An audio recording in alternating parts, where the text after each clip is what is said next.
اعوذ باللہ من الشیطان اللعین الرجیم بسم اللہ الرحمن الرحیم الحمد للہ رب العالمین بارئ الخلائق اجمعین باعث الانبیاء والمرسلین والصلاة والسلام علی حبیبہ وخیرتہ حافظ سرہ ومبلغ رسالاتہ ابی القاسم محمد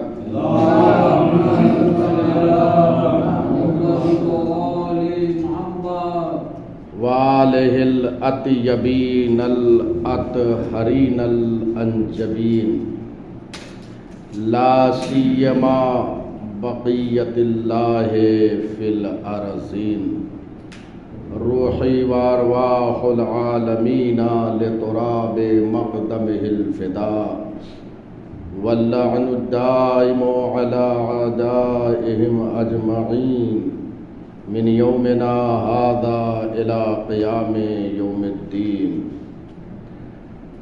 اما بعد السلام علی محال معرفت اللہ ومساکن برکت اللہ ومعادن حکمت اللہ۔ محترم اور معزز سامعین، زیارت جامع کبیرہ کی شرح کے حوالے سے یہ درس چل رہا ہے۔ آج ہماری یہ 14ویں نشست ہے اور اس نشست میں ہم نے آج جو فقرات پڑھے ہیں یہ تیسرا سلام ہے جو ائمہ خدا علیہم السلام کی بارگاہ میں پیش کیا جا رہا ہے۔ پہلا سلام السلام علیکم یا اہل بیت النبوہ۔ اس سلام کے بعد معصومین علیہم السلام کے 19 صفات بیان کیے گئے ہیں۔ الحمدللہ وہ سارے صفات ہم نے بیان کیے۔ اس کے بعد دوسرے سلام میں داخل ہوئے السلام علی ائمۃ الہدی۔ الحمدللہ گزشتہ جلسے میں نشست میں ہم نے اس سلام کو بھی تمام کر دیا۔ آج تیسرے سلام میں داخل ہو رہے ہیں۔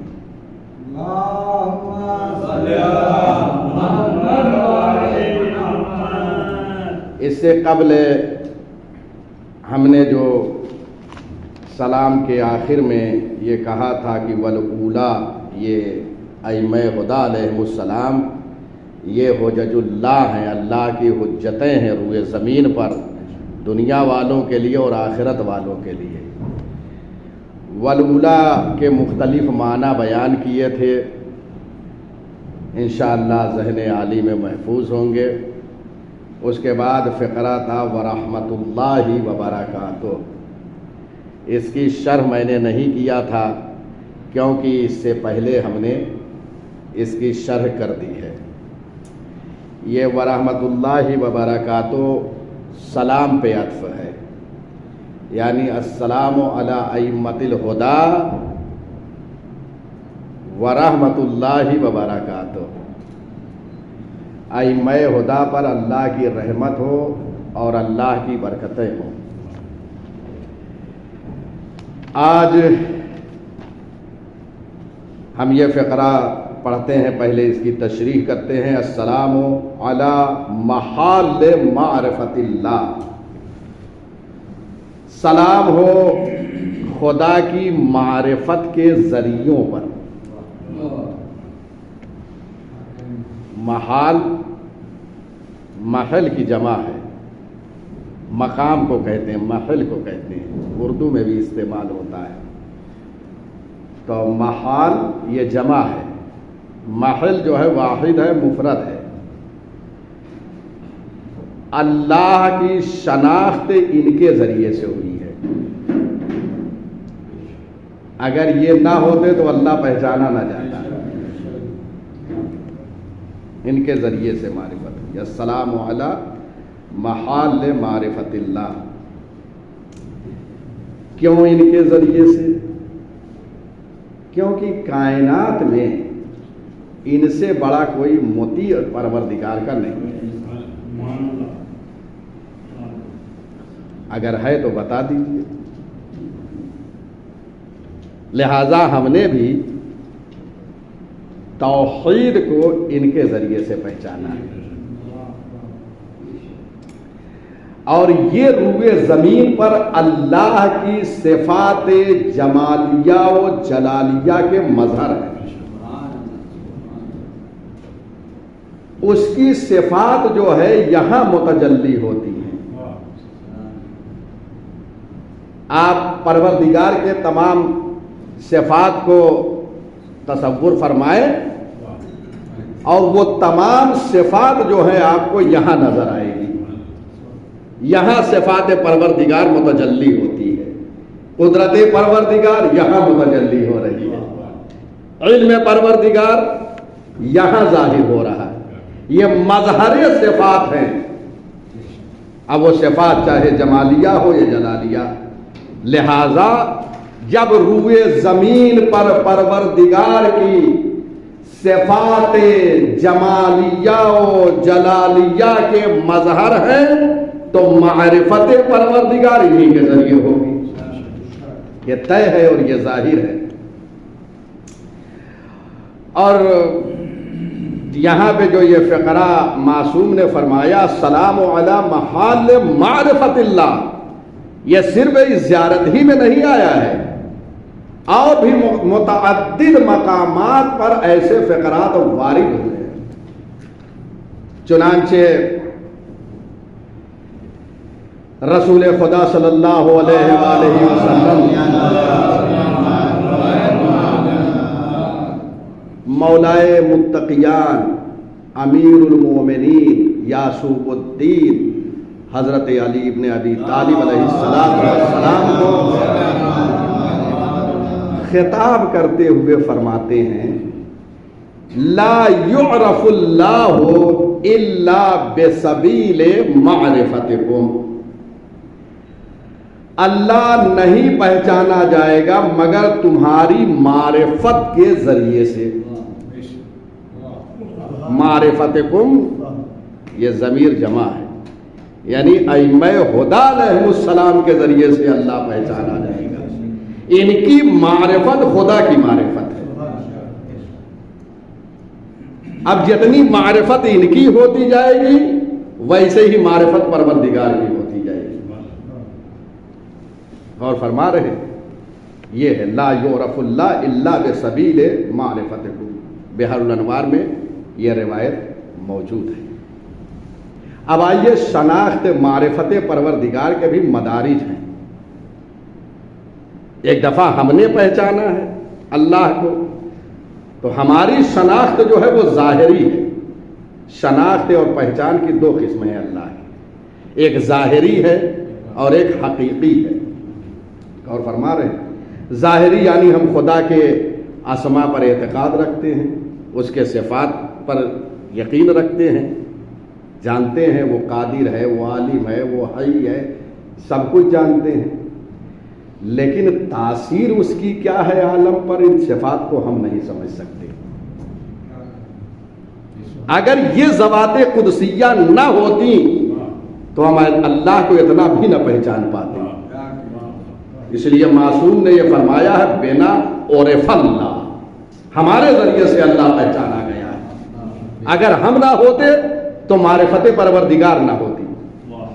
تو یہ معرفت ہماری ظاہری ہے، یعنی ہم اعتقاد رکھتے ہیں کہ وہ وحدہ لا شریک ہے، اس کے صفات کو جانتے ہیں، سب پر ایقان ہے، اعتقاد ہے، لیکن تاثیر کیا ہے صفات کی یہ ہم نہیں سمجھ سکتے، ہمارے فہم سے بالا ہے، ہمارے ادراک سے ساری صفات بالا ہے۔ لہذا اب کچھ ہستیاں ایسی ہیں کہ جنہوں نے اللہ کے صفات کو حقیقی طور پہ پہچانا ہے، اس کی قدرت کو پہچانا، اس کے علم کو پہچانا، اور ایسا پہچانا کہ خود مظہر ہے روئے زمین پر۔ حقیقی شناخت اہل بیت کے پاس ہے، ان کے پاس ہے معرفت پروردگار۔ لہذا دعاؤں کو آپ ملاحظہ فرمائیے، دعائے عرفہ توحید کے حوالے سے، خدا کی قسم آپ کائنات عالم و آدم میں کسی بھی مذہب کے پاس چلے جائیے، جیسی توحید ہمارے یہاں ہے کسی کے یہاں نہیں ہے۔ اور ہم پر یہ الزام ہے کہ یہ مشرک ہیں۔ اگر ہم موحد نہیں ہیں تو کائنات میں کوئی بھی موحد نہیں ہے۔ آؤ دیکھو ہمارے یہاں ہمارے ائمہ نے کیا درس دیا ہے توحید کا۔ نہج البلاغہ آگے پڑھو، ہمارے یہاں پہلا خطبہ توحید ہے۔ صحیفہ سجادیہ کو پڑھیے، دعائے عرفہ کو پڑھیے، ہمارے یہاں جو درس توحید ہے کہیں نہیں ملے گا۔ اور ایسا دقیق و عمیق درس ہے کہ تمہارے فہم سے مابرہ ہے، تمہیں سمجھانا پڑے گا ہمیں۔ غور فرما رہے ہیں؟ تو ہماری جو یہ شناخت ہے یہ ظاہری، معصومین نے جو اللہ کو پہچانا وہ حقیقی ہے، اس کے صفات کا انہوں نے ادراک کیا ہے، حقائق کا ادراک انہوں نے فرمایا، وہ سب کچھ جانتے ہیں، سارا علم ان کے پاس ہے۔ لہذا معرفت حقیقی اہل بیت علیہ السلام کے پاس ہے۔ ہماری معرفت اللہ کے حوالے سے ظاہری ہے، وہ بھی ان کے ذریعے سے ہوئی ہے۔ السلام علی محال معرفت اللہ، ان کے ذریعے سے ہوئی ہے۔ اب جو جتنا قریب ہوتا جائے گا ان سے، اس کی توحید میں اتنا ہی اضافہ ہوتا جائے گا۔ جتنا ائمہ سے قریب ہوں گے آپ اللہ سے نزدیک ہوں گے۔ غور فرما رہے ہیں؟ اتنا گہرا رشتہ ہے عبد و معبود کا۔ تو یہاں پہ جو ہے اب ایک فقرہ عرض کروں، بارہا آپ نے سنا ہوگا، یہ مولا نے کس پس منظر میں فرمایا ہے۔ کسی نے پوچھا کیا آپ نے اپنے رب کو دیکھا ہے؟ تو آپ نے فرمایا ما کنت اعبد ربہ لم ارہ، میں اس پروردگار کی عبادت نہیں کرتا جس کو نہیں دیکھا۔ یہ دیکھنے سے کیا مراد ہے؟ وہی صفات جلالیہ و جمالیہ کا حقیقی طور پہ ادراک کرنا ہے۔ یہ قلب کا جو تعلق ہے اس کی صفات سے جو ادراک ہو رہا ہے، یہ قدرت کا ادراک کر رہے ہیں، یہ علم کا ادراک کر رہے ہیں، اس کے ہم درک نہیں کر سکتے، لیکن اس کے علم کا ادراک یہاں ہے، اس کی قدرت کا ادراک یہاں ہے، اس کی حیات یہاں ہے۔ بڑا دودھا کہہ رہا ہوں، اس کی حیات یہاں ہے۔ میں نے اس سے پہلے عرض کیا تھا کہ میرے بندے میری اطاعت کر، تجھے اپنا مسل بنا دوں گا۔ جس طریقے سے میں زندہ ہوں تو ہی زندہ رہے گا، تجھے موت نہیں آ سکتی۔ یہی وہ ذوات قدسیہ ہے جو حی ہے، جو زندہ ہے، جنہیں موت نہیں ہے۔ موت یہاں پہ مجبور ہے، یہ حکومت کرتے ہیں موت پر۔ بڑا جملہ ہے، اور یہ میں اپنے جذبات کی عکاسی نہیں کر رہا ہوں، یہ ساری چیزیں حقائق پہ مبنی ہے جو عرض کر رہا ہوں۔ دلیلیں موجود ہیں، روایتیں موجود ہیں۔ لہذا مولا نے فرمایا میں اس پروردگار کی عبادت نہیں کرتا جس کو دیکھا ہی نہ ہو۔ لہذا ادراک یہاں سارے کا سارا ہے، تمام صفات کا ادراک۔ یہ روایت اصول کافی میں موجود ہے، جلد نمبر 1 صفحہ 98، اور اس کے بعد ایک بات یہیں پہ اور عرض کر دوں، جنہیں حقیقی معرفت ہو جاتی ہے، وہ معرفت کن کے پاس ہے؟ ائمہ خدا کے پاس۔ جب حقیقی معرفت پروردگار کی یہاں آئے تو جب حقیقی معرفت پروردگار ہوتی ہے نا تو وہ عالم تکوین میں تصرف کرتا ہے، عالم تکوین میں وہ تصرف کرتا ہے۔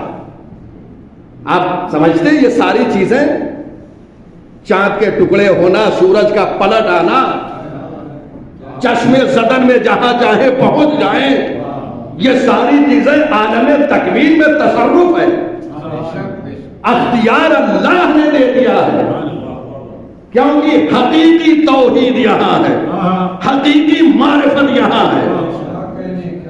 اور اس کے حوالے سے حدیث مبارک میں معصوم فرماتے ہیں، یہ روایت میں پڑھ رہا ہوں، آپ ملاحظہ فرمائیے، یہ روایت اہل سنت کے یہاں بھی ہے اور شیعوں کے یہاں ہے۔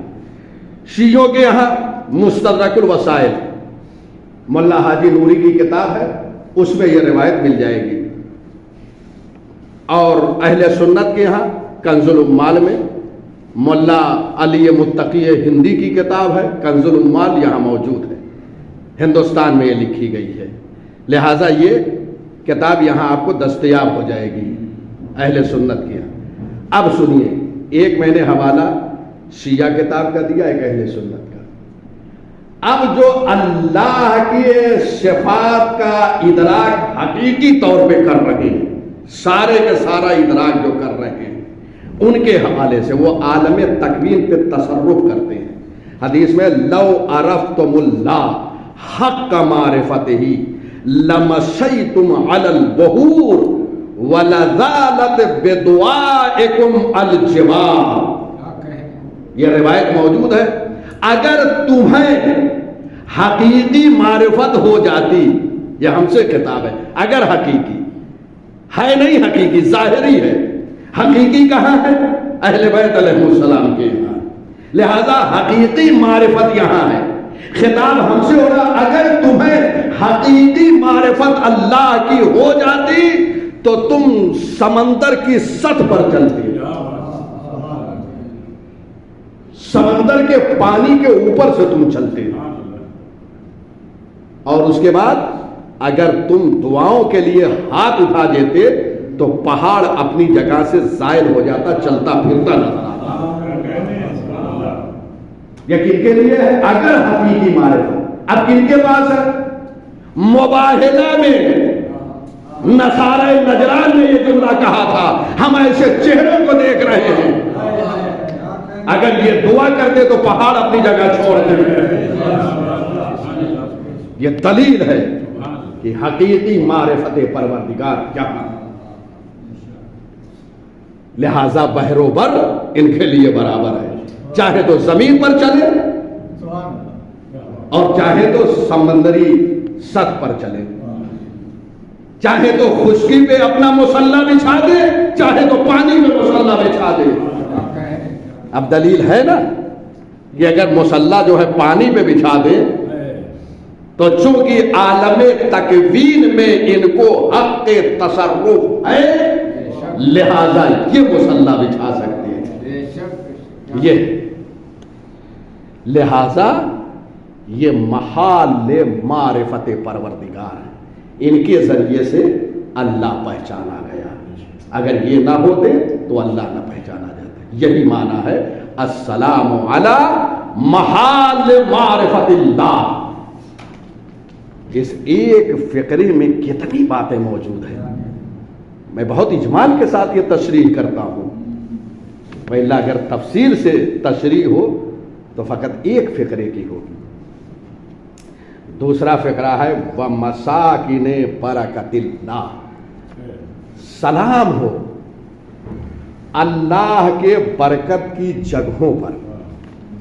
مساکن جمع ہے مسکن کی، مسکن اردو میں بھی استعمال ہوتا ہے۔ مسکن، آپ کا مسکن کہاں ہے؟ اردو میں استعمال کرتے ہیں، یہ جمع ہے، لہذا آپ ملاحظہ فرمائیں کہ اس فقرے میں کتنی گنجائش ہے کہ اللہ کی برکتیں جو ہے وہ کہاں ہیں. اگر کسی کو برکت پروردگار چاہیے تو صرف یہ جو دعا دیتے ہیں کہ اللہ خیر و برکت دے، خیر و برکت کہاں سے ملتی ہے؟ وہ ڈائریکٹ نہیں دیتا ہے. مساکن برکت اللہ، اللہ کی برکتیں یہاں پر ہیں. لہذا اگر کسی کو برکتیں چاہیے تو یہاں پر آنا ہوگا، اس دیوڑی پر، اس آستانے پر. اللہ اکبر. مفرد ہے، واحد، مسکن، اسی کی جمع یہ مساکن ہے. یعنی اہل بیت علیہم السلام کے پاس کرم پروردگار ہے، لطف پروردگار ہے، خیر یہاں ہے، برکت یہاں ہے، سب کچھ یہاں ہے. اب کہتے ہیں مانگتے کیوں ہو؟ ان سے کیوں مانگتے ہو جب سب دے ہی دیا ہے انہیں؟ اور کہا ان سے مانگو. ان سے مانگنا مجھ سے مانگنا ہے. دیکھ رہے ہیں، غور فرما رہے ہیں؟ ان سے مانگنا مجھ سے مانگنا ہے.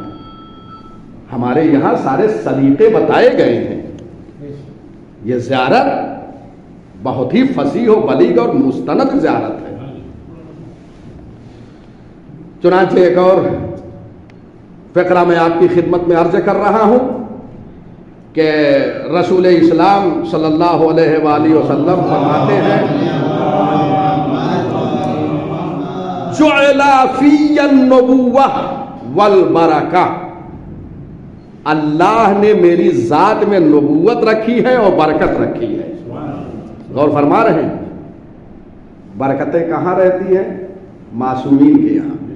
اگر برکت چاہیے، دیکھیے یہ جملہ، یہ فقرہ معنی الاخبار میں یہ روایت ہے. پیغمبر اکرم نے فرمایا جعل فی النبوہ والبرکہ، اللہ نے مجھ میں نبوت رکھی ہے اور برکت رکھی. جناب شیخ صدوق کی کتاب ہے معانی الاخبار، اس میں یہ روایت موجود ہے. اللہ اکبر. یعنی تمام برکتیں، تمام خیر، تمام نیکیاں، تمام لطف، تمام جو ہے کرم پروردگار جو بندوں تک پہنچتا ہے وہ ان کے ذریعے سے پہنچتا ہے. جب یہاں خیر طلب کرتے ہیں تو ان سے مانگنا اللہ سے مانگنا ہے. لوگوں نے اس فلسفے کو نہیں سمجھا. انشاءاللہ کسی موقع پر اگر یہ درس ہوا، جو وہابی یہ کہتے ہیں کہ ڈائریکٹ اللہ سے مانگنا چاہیے، پورا ایک درس ہے یہ بھی، اور قرآن حکیم سے دلیلیں، روایتوں میں دلیلیں موجود ہے کہ ان سے مانگ سکتے، اور ان سے مانگنا جو ہے اللہ سے مانگنا ہے. اور فرما رہے ہیں ہر چیز میں وسیلے کی ضرورت ہوتی ہے. بہرحال اس پہ بھی دروس ہے. تو پیغمبر کی یہ حدیث کی مجھ میں نبوت ہے اور برکت ہے. اب آئیے معصومین علیہ السلام کے لیے ایک مقام پہ پروردگار کی طرف سے جو زبان مصطفیٰ پہ کلمات آئے، اس لیے کہ پیغمبر جو کچھ بولتے ہیں سب وحی ہوتی ہے. بہم یحفظ اللہ دینہ، ان کے ذریعے ائمہ ہدی علیہ السلام سے خطاب ہے. پیغمبر اکرم فرماتے ہیں بہم، یعنی ائمہ ہدی علیہ السلام کے ذریعے سے یحفظ اللہ دینہ، اللہ اپنے دین کی حفاظت ان کے ذریعے سے کر رہا ہے. اس کا مطلب یہ ہے کہ اگر دین کے محافظ یہ ہیں تو یہ زندہ ہے، اس لیے دین بھی محفوظ ہے. دین جو محفوظ ہے ان کے ذریعے سے. وَيَعْمُرُ بِلَادَهُ، یہ شہر جو آباد ہے نا، یہ آبادی ان کے ذریعے سے ہے. اگر یہ نہ ہو تو یہ شہر، یہ قصبے، یہ گاؤں کچھ بھی نہیں رہ سکتے. لولا الحجہ لصاقت الارض بأهلها، اگر حجت پروردگار کائنات سے اٹھ جائے تو یہ زمین اپنے بسنے والوں کو نگل جائے. یہ ہے لولا الحجہ لصاقت الارض بأهلها. یہ حجت پروردگار کا جو وجود ہے یہ ہمیں بچائے ہوئے ہے. اب یہ اپنا نصیب ہے، چاہے تو ان کا شکریہ ادا کرو، چاہے انکار کر دو. پروردگار تو یہاں کچھ کہنے والا نہیں ہے، یہاں تحمل شہادت فرما رہے ہیں معصومین. بڑا جملہ کہہ رہا ہوں، یہاں پر تحمل شہادت فرما رہے ہیں، یعنی لوگوں کو دیکھ رہے ہیں صرف کہ کون ہماری ولایت کو تسلیم کیے ہوئے ہے، کون انکار کر رہا ہے. تو یہ تحمل شہادت ہے اور محشر میں ادائے شہادت ہوگی. اور فرما رہے ہیں محشر پروردگار میں ادائے شہادت. ایک جملہ خدا کی قسم بہت عظیم ہے، غور و فکر کیجیے اس پر. وَبِهِمْ يَرْزُقُ عِبَادَهُ، ان کے ذریعے سے پروردگار بندوں کو رزق دیتا ہے. غور فرما رہے ہیں یہ سب جملات ہیں حدیث مبارک کی. بِهِمْ ای بے خدا علیہ السلام کے ذریعے سے رزق. اب رزق تقسیم کیسے ہوتی ہے؟ یہ کائنات کی تدبیر فرماتے ہیں اور ساری چیزیں ملائکہ لے کر اللہ کے پاس سے آتے ہیں اور ان کے محضر میں پیش کرتے ہیں. جب یہ دستخط فرما دیتے ہیں تب ملائکہ اپنی ڈیوٹی انجام دیتے ہیں. یہ ہے مفہوم.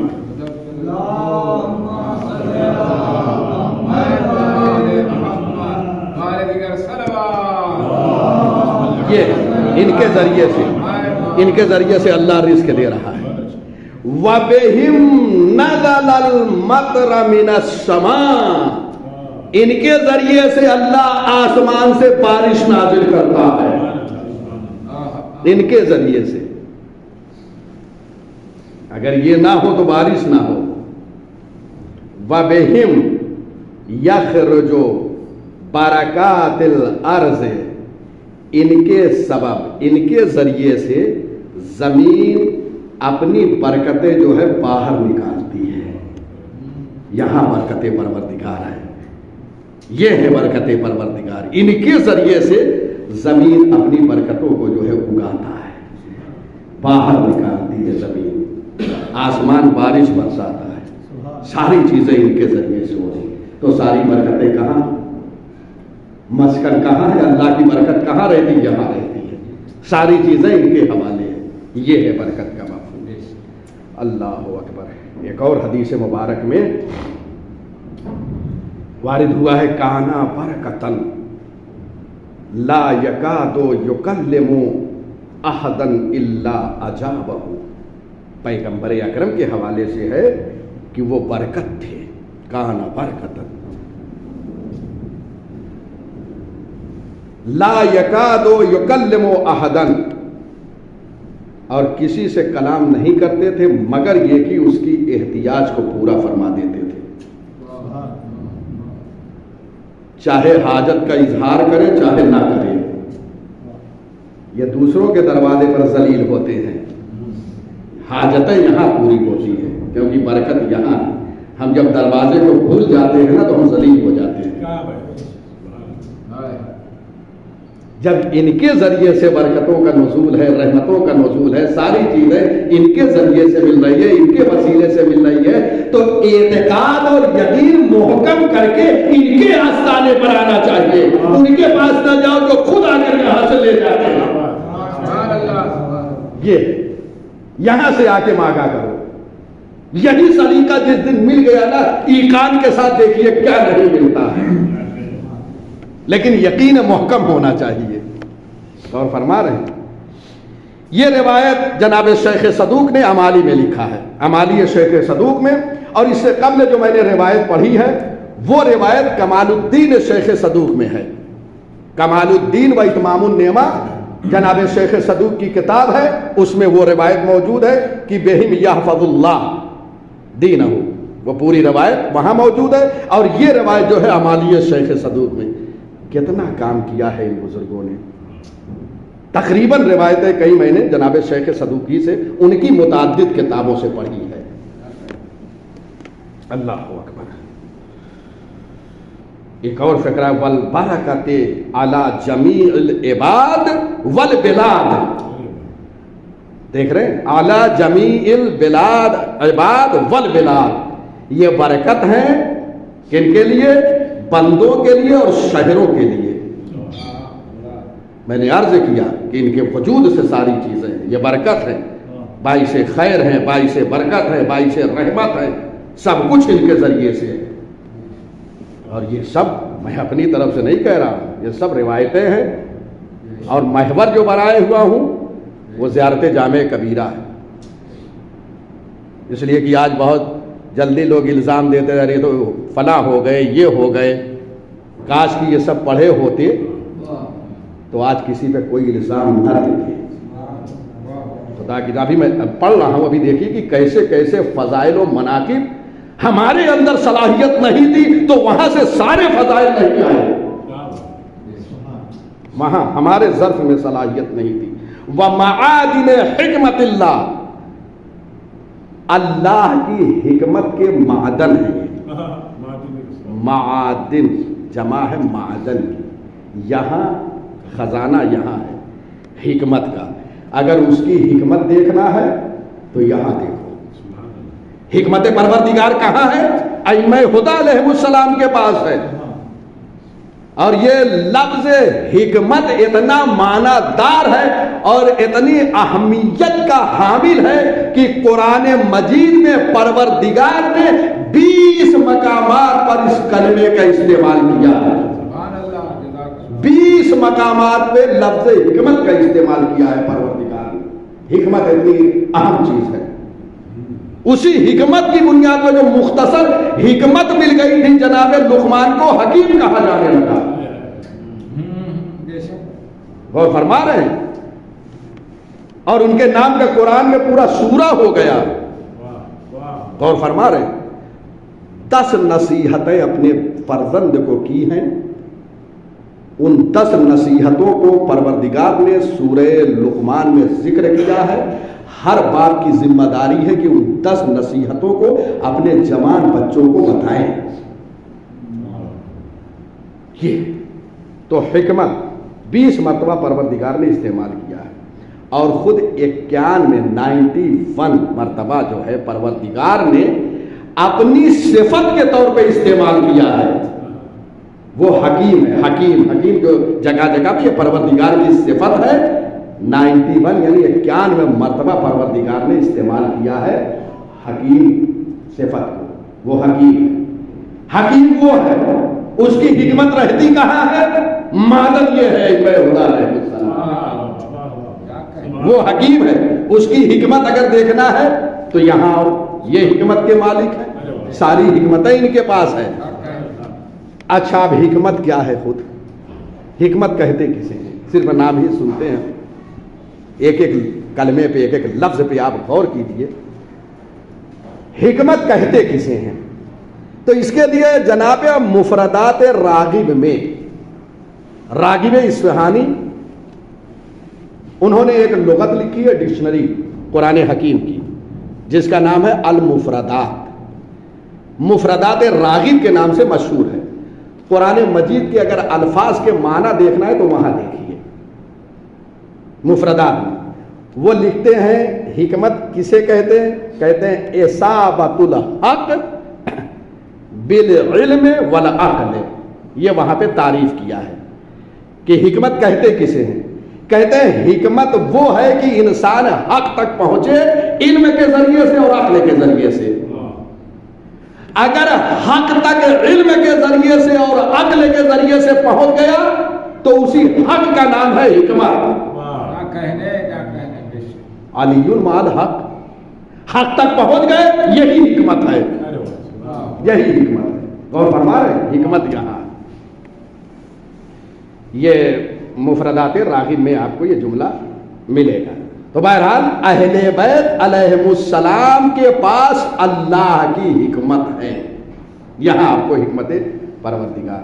وہ حدیث مشہور ہے، آپ ملاحظہ فرماتے رہتے ہیں، پڑھتے بھی رہتے ہیں کہ آن حضرت صلی اللہ علیہ وآلہ وسلم نے ارشاد فرمایا انا مدینۃ الحکمت، انا مدینۃ الحکمت وعلی بابھا،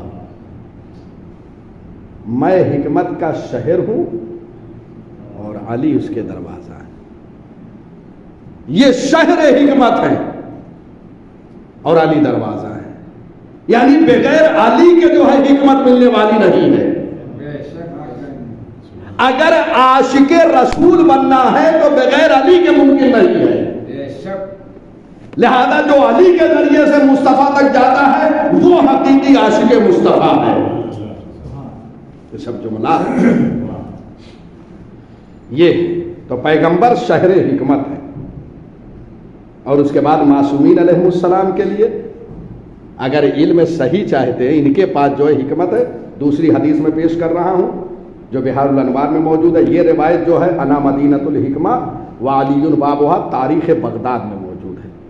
خطیب بغدادی کی یہ کتاب ہے، عالم اہل سنت، تاریخ بغداد ہے، خطیب بغدادی کی لکھی ہوئی، اس میں یہ روایت موجود ہے۔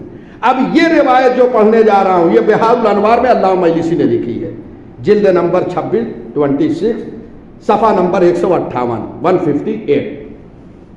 اذا اردت العلم الصحیح، اب افتخار کریں اپنی قسمت کو ہم، اذا اردت العلم الصحیح فخذ عن اہل البیت، اگر صحیح علم چاہتے ہو تو اہل بیت سے حاصل کرو۔ اس دروازے کو چھوڑ کر کہیں حقیقی علم تمہیں نہیں ملے گا، صحیح علم نہیں ملے گا، علم صحیح یہاں ملے گا۔ فَإِنَّا وَرِثْنَا وَأُوتِينَا شَرْحَ الْحِکْمَةِ، ہم حکمت کے وارث ہیں اور اللہ نے ہمیں حکمت عطا کی ہے۔ غور فرما رہے ہیں، معادن حکمت ہے نا، تو اللہ نے ہمیں حکمت عطا کی ہے، تو اس کی حکمت کہاں ہے، معدن کہاں ہے، خزانہ حکمت کون ہے؟ اہل بیت علیہ السلام۔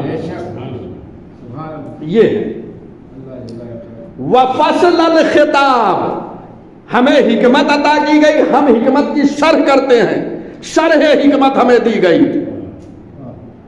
اگر حکمت کی شرح چاہیے تو ہم بتائیں گے، اور ہم فصل الخطاب ہیں۔ پیغمبر نے فرمایا نا اقضاکم علی، تم میں سب سے بڑے قاضی علی ہیں، لہذا جو عادلانہ قضاوت کرے، جس کا حرف آخر بن جائے، وہی فصل الخطاب ہے۔ لہذا ائمہ خدا علیہ السلام کے اوپر اگر کسی کا فیصلہ ہے تو اللہ کا ہے، اور کائنات آدم و عالم میں ان کے اوپر کسی کا فیصلہ نہیں ہے، سب کا فیصلہ جو ہے یہ کرتے ہیں، ان کا فیصلہ سب پر نافذ ہے۔ لہذا اللہ نے انہیں فصل الخطاب کا لقب دیا ہے، ان کا حرف آخری حرف ہے، جسے ہم اردو میں کہتے ہیں فصل الخطاب کا یہ معنی ہے۔ اللہ اکبر۔ اس کے بعد ملاحظہ فرمائیے کہ یہ ائمہ خدا علیہ السلام شرح حکمت یہاں ہے، فصل الخطاب یہ ہے، ان اللہ استفانا، اللہ نے ہمیں چن لیا ہے، استفانا مصطفیٰ بنایا ہے۔ مصطفیٰ جس کو چن لیا جائے، سلیکٹ کر لیا جائے، اسے مصطفیٰ کہتے ہیں۔ تو جیسے ہم وہ حدیث پڑھتے ہیں ہم سب کے سب محمد ہیں، تو یہاں سے ثابت ہو گیا سب کے سب مصطفیٰ بھی ہیں۔ اور فرما رہے ہیں استفانا، اللہ نے ہمیں منتخب کر لیا ہے، مصطفیٰ بنا دیا ہے، استفا اسی سے بنا ہے مصطفیٰ۔ اور فرما رہے ہیں وَآتَانَا مَا لَمْ يُؤْتِ أَحَدًا مِّنَ الْعَالَمِينَ، اور اللہ نے ہمیں وہ کچھ عطا کر دیا ہے جو اوروں کو عطا نہیں کیا ہے۔ ان کا علم اس کمال پہ پہنچا ہے، جو علم معرفت سب کچھ اللہ نے یہاں رکھ دیا ہے، ان کے جیسا کوئی نہیں ہے۔ یہ سارے فقرات موجود ہیں۔ اللہ اکبر۔ پس اگر حکمت پروردگار چاہیے تو حکمت کہاں سے ملے گی؟ ائمہ خدا علیہ السلام کے پاس سے ملے گی۔ بہرحال دیکھیے ایک ایک فقرے پہ غور کیجیے۔ اللہ اکبر۔ یہ میں صرف مختصر جو تشریح کر رہا ہوں کہ اس کا مفہوم کسی حد تک واضح ہو جائے، وَإِلَّا اگر ایک ایک فقرے پہ شرح کی جائے تو کئی جلدوں میں یہ شرح چلی جائے گی۔ جوادی عاملی بہت محقق آدمی ہیں، اس وقت قم المقدسہ میں موجود، وہ بھی ایک شرح، جب میں آیا ہوں تو وہ شرح ناتمام تھی اور کئی جلدیں جو ہے لکھ ڈالی ہیں۔ شرح زیارت جامع کبیرہ جب میں آیا تو کئی جلدیں، میں خود 7-8 جلدیں میں لے کے انڈیا ظاہراً آیا، میرے پاس موجود ہے، اور اس سے آگے ابھی وہ تحریر فرما رہے تھے، اب نہیں معلوم کہاں تک پہنچی ہے ایسے۔ وحفظت سر اللہ، اور اللہ کے راز کے محافظ ہیں اہل بیت علیہ السلام۔ یہ فقرہ موجود ہے زیارت جامع کبیرہ، وحفظت سر اللہ، سر کہتے ہیں راز کو، اللہ کے راز کے محافظ یہ ان کے یہاں اللہ کے راز ہیں، غور فرما رہے ہیں۔ اور یہ راز جو ہے کسی پہ ظاہر، کیونکہ کسی میں تحمل نہیں ہے، کوئی اس راز کو برداشت نہیں کر سکتا، لہذا ائمہ ہدی علیہم السلام محافظ سر پروردگار ہیں۔ ہاں کچھ لوگوں کو کچھ راز عنایت کیا ہے، جناب سلمان کو عنایت کیا کچھ راز، جتنی صلاحیت تھی، سارے راز نہیں دیے۔ سلمان کے علاوہ اور بہت سے صحابی ہیں لیکن ان کو نہیں عطا کیا۔ اس لیے تو ہے کہ اگر ابو ذر کو معلوم ہو جائے سلمان کے دل میں کیا ہے نہ تو سلمان کو قتل کر دیں۔ یہ راز یہی وہ بات ہے، یہی وہ راز اگر ظاہر کر دیں۔ اسی لیے ائمہ ہدی علیہم السلام نے جن کے ظرف کو دیکھا کہ یہ صلاحیت رکھتا ہے کہ پروردگار کا یہاں راز ہو، ائمہ نے اپنے راز کو وہاں رکھ دیا، اور سارے راز نہیں دیے۔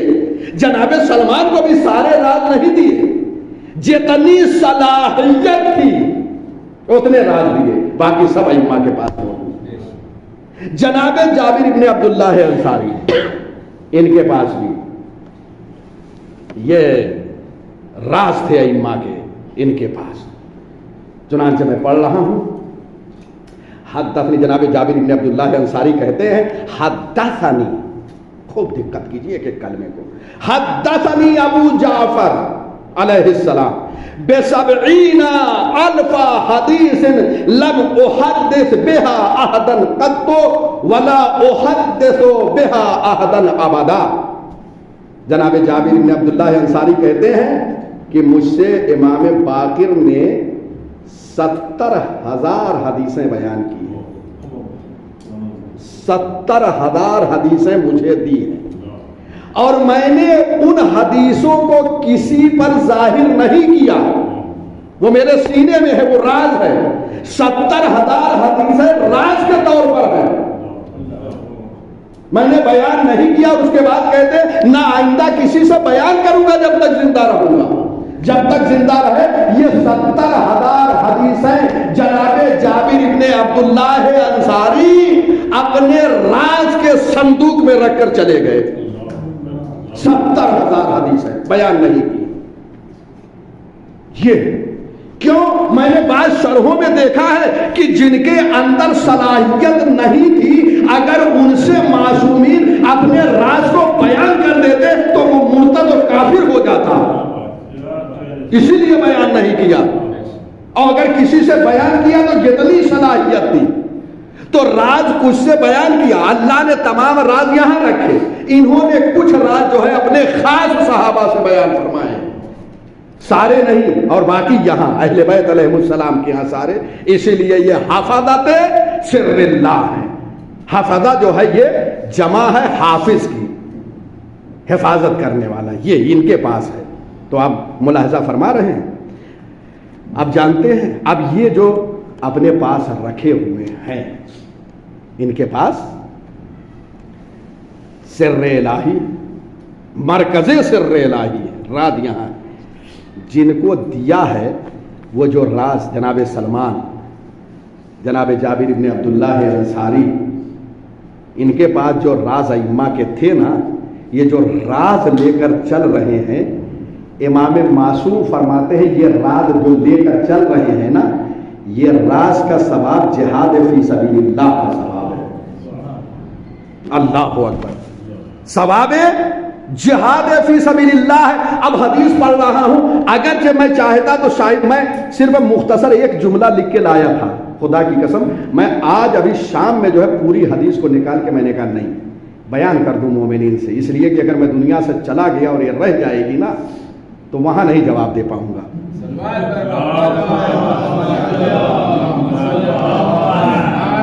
اس لیے کہ ہماری بحث چل رہی ہے کس پر؟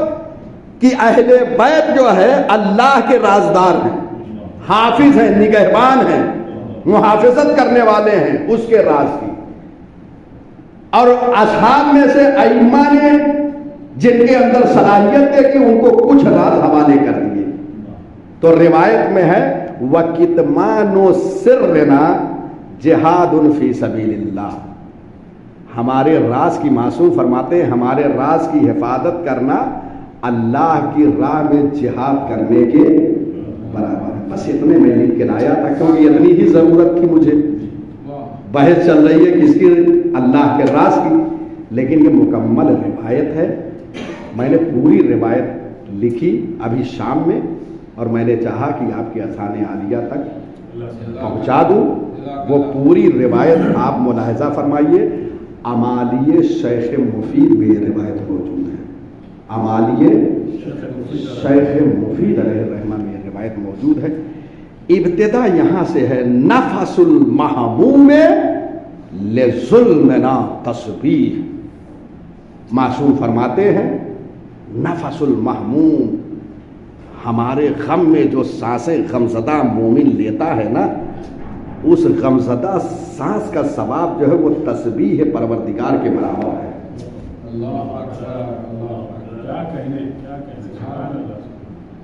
ایام عزا میں جو ہم غمزدہ سانس لیتے ہیں معصوم کے غم میں، گریہ نہیں، ایک غم طاری رہتا ہے نا، جو سانس لیتے ہیں اس سانس کا ثواب کیا ہے؟ اللہ اکبر، تسبیح پروردگار، یعنی پروردگار کا لطف دیکھیے کہ اپنی تسبیح کا ثواب حسین ابن علی ائمہ ہدی علیہ السلام کے غم میں جو ہماری غمزدہ سانس چل رہی ہے اس کے برابر کر دیا۔ اللہ اکبر، یہ پہلا فقرہ۔ وَهَمُّهُ لَنَا عِبَادَةٌ، دوسرا فقرہ ہے، اور ان کے لیے غم کرنا یہ عبادت ہے۔ سانس لینا غم زدہ یہ تسبیح کے برابر ہے، اور ان کے غم میں غم زدہ ہونا یہ عبادت ہے، عبادہ کہا ہے۔ یہ دوسرا فقرہ ہے، اور تیسرا یہ ہے وَكِتْمَانُ سِرِّنَا جِهَادٌ فِي سَبِيلِ اللَّهِ۔ اس سے پہلے یہ دو فقرہ میں نے مکمل حدیث لکھی، اس کے بعد امام نے یہ تیسرا فقرہ ارشاد فرمایا کتمان سرنا جہاد فی سبیل اللہ، ہمارے راز کو چھپانا اللہ کی راہ میں جہاد کرنے کے برابر ہے۔ اب فقرہ سنیے خدا کی قسم جو اب معصوم فرماتے ہیں، اس کے بعد فرماتے ہیں ثم قال ابو عبداللہ علیہ السلام، پھر امام صادق علیہ السلام فرماتے ہیں، کیا فرماتے ہیں سنیے، یجب ان یکتب ھذا الحدیث بالذھب، واجب ہے کہ یہ حدیث سونے کے پانی سے لکھی جائے۔ اس حدیث کو، یہ حدیث مبارک وزن سمجھیے خدا کی قسم، یہ ہے حدیث جناب شیخ مفید، کوئی معمولی ہستی نہیں ہے جنہوں نے نقل کیا ہے۔ جانتے ہیں ان کے انتقال پر امام زمانہ نے تعزیت نامہ لکھا تھا، اور جانتے ہیں اس میں ایک فقرہ کیا لکھا تھا؟ امالیہ شیخ مفید کا حوالہ دیا ہوں، امام نے لکھا تھا شیخ مفید جب تمہاری کتابیں لوگ پڑھیں گے نا اس وقت میں بہت خوش ہوں گا۔ اللہ اکبر، جب ایسے علم کے موتی اور فضائل و کمالات اہل بیت کو بیان کیا جائے گا تو وہاں امام خوش ہوں گے یا کہیں اور خوش ہوں گے؟ یہ فلسفہ سمجھو خدا کی قسم، زندگی کا مقصد سمجھو، وَإِلَّا اوپر کی باتوں میں رہ جاؤ گے یہ جواہر پارے رہ جائیں گے۔ عمر نے وفا نہیں کیا، یہ دنیا سے لے کر قبر کی تاریکیوں میں نور کا کام کرے گا۔ محشر میں بہت بزرگ عالم نے یہ شعر پڑھا تھا، اس لیے میں یہ عرض کرتا ہوں، اور خدا کی قسم یہ شعر جو اب پڑھنے جا رہا ہوں میں، یہ کوئی جذباتی شاعر کا نہیں ہے، حقیقت کو نظم کیا ہے کہ محشر ہے کیا۔ تو انہوں نے یہ شعر پڑھا کہ حسین اس کے سوا کیا ہے قصہ محشر، ہر ایک زبان پہ تمہاری ہی داستان ہوگی۔ حسین اس کے سوا کیا ہے قصہ محشر، ہر ایک زبان پہ تمہاری ہی داستان ہوگی، لہذا تیار ہو جاؤ یہیں سے، ان کے فضائل و کمالات اور ان کے غم میں غمزدہ ہو کر اس طریقے سے جاؤ کہ وہ دیکھ کر خوش ہو جائے۔ اللہ اکبر، یہ ساری چیزیں۔ تو بہرحال کچھ اسرار ائمہ ہدیٰ علیہم السلام نے اپنے چاہنے والوں کو جن کے اندر صلاحیت تھی انہیں ودیت فرما دیا، اور باقی ساری چیزیں ائمہ ہدیٰ علیہم السلام کے سینے میں محفوظ۔ اب جانتے ہیں یہ قرآن مجید کی آیت میں تمام کر رہا ہوں اس لیے کہ میرا وقت تمام ہو رہا ہے۔ ان من شیء الا یسبح بحمدہ ولکن لا تفقہون تسبیحہ، کائنات میں ہر شے اللہ کی تسبیح کرتی ہے لیکن تم ان کی تسبیح کو نہیں سمجھ سکتے۔ کون سمجھ رہے ہیں؟ سورہ اسراء آیت نمبر 44۔ ممکن ہے اس کے ایسے کلمات آئے ہوں، وہاں بھی انکار نہیں ہے۔ ان من شیء، کائنات میں کوئی، خدا کی قسم سنیے جملہ اور جو میں اب دینے جا رہا ہوں فقرہ، یہ کئی گھنٹوں کا ثمرہ ہوتا ہے جو میں لے کر حاضر ہوتا ہوں۔ کائنات میں کوئی شے نہیں ہے جو اللہ کی تسبیح نہ کر رہی، لیکن تم ان کی تسبیح کو نہیں سمجھ رہے۔ جتنی چیزیں یہ جمادات وغیرہ سب تسبیح الہی کر رہی ہیں لیکن ہم سمجھ نہیں سکتے۔ سمجھتے کون ہیں؟ حافظات سر اللہ جو ہے، اللہ کے راز کے محافظ ائمہ ہدیٰ علیہم السلام ہے، وہ سمجھتے ہیں۔ تو اگر یہ اجازت دے، یہ جو تسبیح ہو رہی ہے ساری چیزیں کائنات میں، اگر یہ اجازت دے دے نا تو سب جو ہے تسبیح کو سن سکتے ہیں۔ یہ ہے ائمہ ہدیٰ علیہم السلام۔ اللہ اکبر، جانتے یہ ظاہر نہیں کیا سب پر، اگر ائمہ ہدیٰ صرف چند اصحاب پر ظاہر کیا اور باقی اپنے سینے میں محفوظ رکھتے تھے۔ کیوں محفوظ رکھا؟ ظاہر نہیں کیا۔